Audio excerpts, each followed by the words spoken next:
Good morning, everybody. Today's Monday, December 15th. And let's get into the economic data for the week. Right now we have some numbers coming out from Canada. Not sure if that's going to impact things too much. But there's nothing coming out for the U.S. today. I mean, you have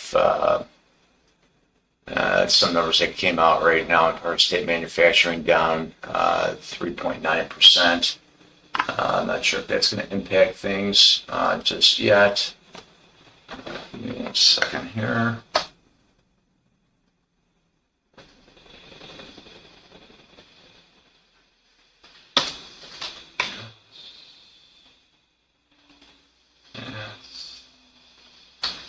We have rollover today on the futures. I'll go over that in a minute. Okay, so nothing left for today. Tuesday. Let's see. Tuesday. I think we have we have a slew of things on Tuesday. Weekly unemployment change. Hourly earnings month over month. Retail sales. Non-farm employment change. Retail sales month over month. Unemployment rate. Flash manufacturing PMI at 845, flash services PMI 845 as well. That is on Tuesday. On Wednesday, you've got an orange folder over here. Member Waller speaks from FOMC. Just so you know, when we go over the Forex factory numbers here, anything in a red folder could impact the market. A yellow folder typically does not impact the market too much. Orange folder is kind of medium range and could move the market a little bit. So getting into Thursday, I think that's the last day of our numbers here. You've got CPI at 7:30, unemployment claims, Philly Fed Manufacturing Index, core CPI, CPI month over month. And then I believe that's it for the week. So anyways, let's go over earnings for the week. I think Wednesday is the first. Micron Technologies could possibly do a little something for the market after the close Wednesday. Thursday, you have Nike, FedEx. FedEx, I think, could do a little something. I think it's going to be kind of a direct number on what's going on with the economy as far as shipments go.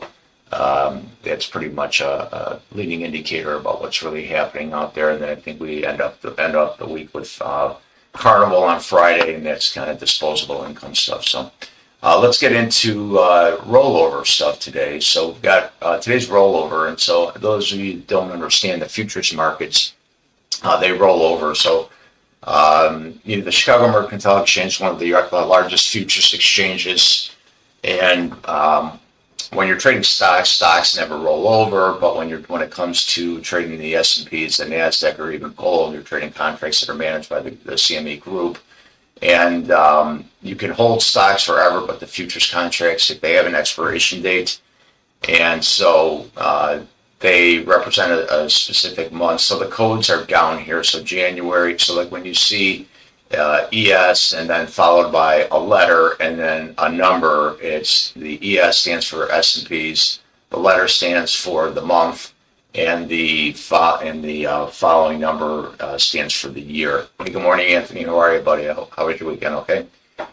And then so now moving on down, you have, so for an example here, ES stands for S&P, like I said, and then H stands for the month that you're trading in, and then 25 stands for the year that it's trading in here. So if you go right here, typically you want to trade the front month. Okay, so right now, today's a rollover date, so we roll over from December into March. So March is now going to become the front month. And why do you want to trade the front month? It's got the highest liquidity volume, it's got the tightest spreads, it's the best for traders, most current pricing.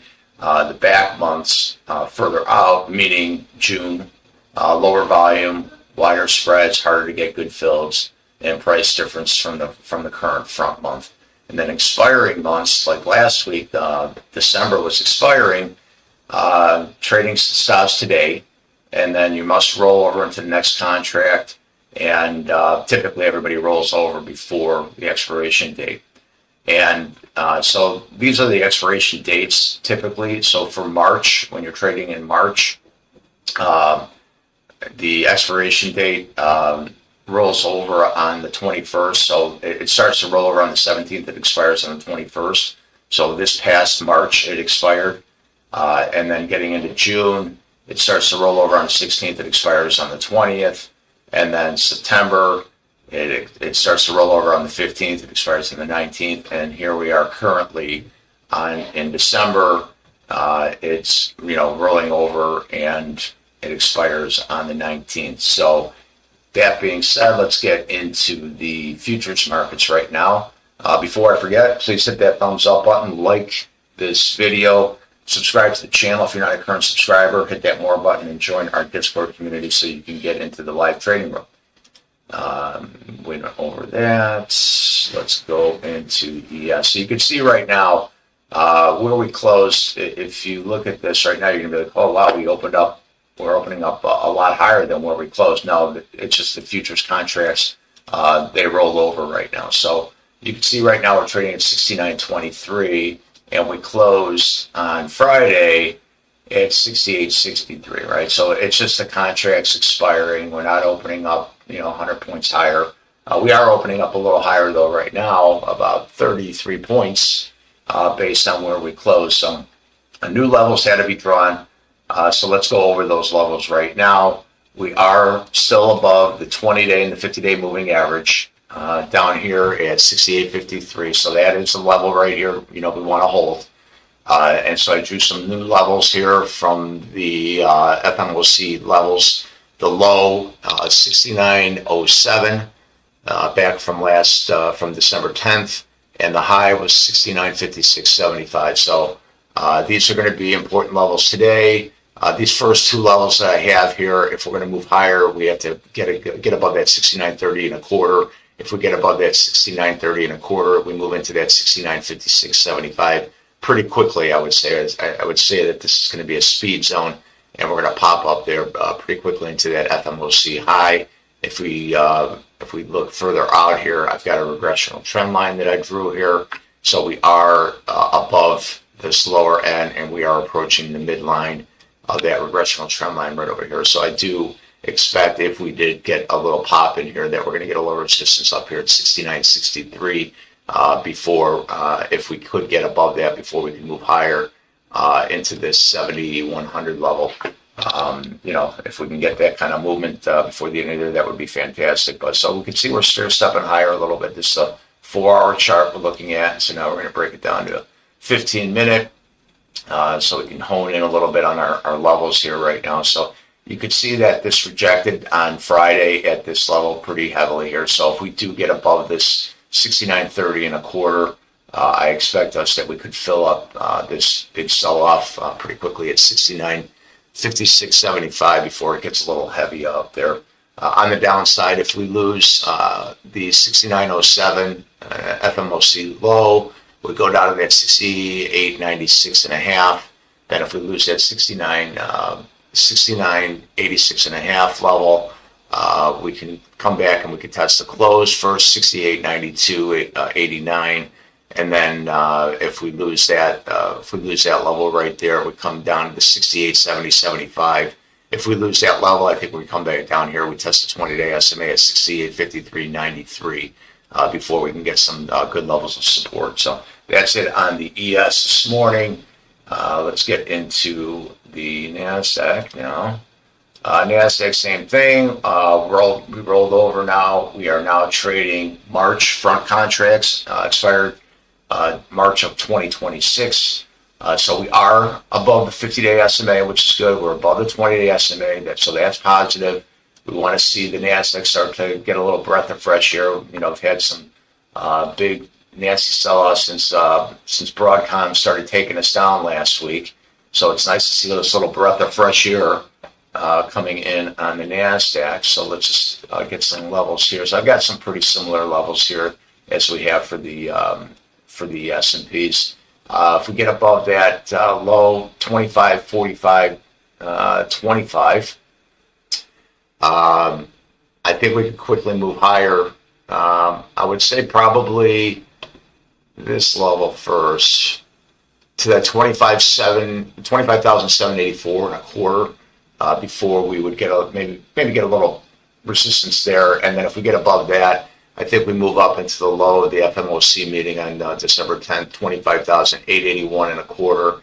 And then I think maybe we get a little resistance up there before we move a little higher. I think it would definitely get a little heavy up here at 25,993.35.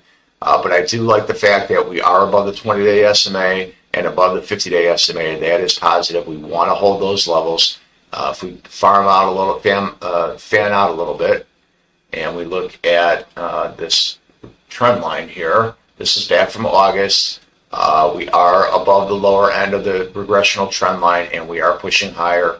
But you can see this is the mid-range right here. In order for us to really get some good steam, we have to get above this midline of the regressional trend line here, set up at 26,121.31.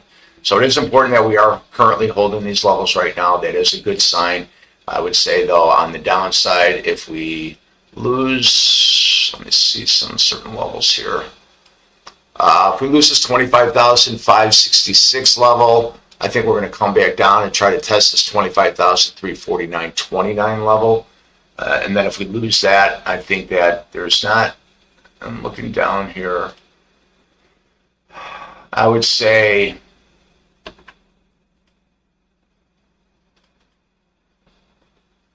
if we lose this level, 25,370.87, if we lose that level, I think we come down to 25,203.25 before we could get a little bounce. And then if we lose that, I think we would quickly move down to the 24,960.75. Certainly don't want to see that. I'd like to see a nice little breath right here and recapture this big downside here. So just to give you some hope here, I mean, look at the big sell-off that we had here on November 20th. And, you know, it's the same chart, but just a different contract expiration month that we had from November 20th. And we regained all of that pretty quickly here. And then it's kind of consolidating right now. I expect it to be kind of choppy right now, but I think we could get a little bit of a push here. Hopefully we can be on our way to get that Santa Claus rally there. So now let's get into Tesla. Again, please hit that thumbs up button, like this video, subscribe to the channel if you're not a current subscriber, and hit the more button so you can join the Discord community for live trading. Tesla finally gave us our breakout we were looking for. And let's get down here. So I finally made this level 452. If you watched my week ahead review that I made yesterday, I had this level. I was talking about this level for well over a month. This 452.65 level. Friday was a wild day where we took off early in the morning. I thought we were going to get to 470 on Friday. We lost this level once again, and then we regained it in the afternoon. And the response was fantastic, what you saw, because what we did, we regained it, and look at the response right here, how it held here perfectly. And then we bounced off it, and look at that wick that we got in the afternoon on Friday. So that made me finally change this resistance rectangle into a support level. So now today I am looking for pullback longs. I think Tesla is finally going to break out. I've been hoping for this for a while now. Key levels here, you can see how it's wicking here. You want Tesla to hold this. I'm going to go over this point of control level here, this clean POC. So we have an open point of control level down here, you can see. So those of you that have been watching for a while, we put point of control levels down here when the market closes above a certain point of control level, and that's where the heavy volume is, and it automatically plots it out based on a script that I put in here, and it mathematically puts a level here where the heavy volume is, and it gives it an average range on a price. So when the market closes, if it doesn't come back down and hit this level after the close, I keep this level open until it gets filled. So we have an open point of control level at 454.25. And so I'm going to leave that level open until it gets hit. It may not necessarily get hit today, but I leave them open until they do get hit. So we are pushing higher right now. If we can get through this 470 level and that 474, I think we're going to get to that 479 level pretty quickly.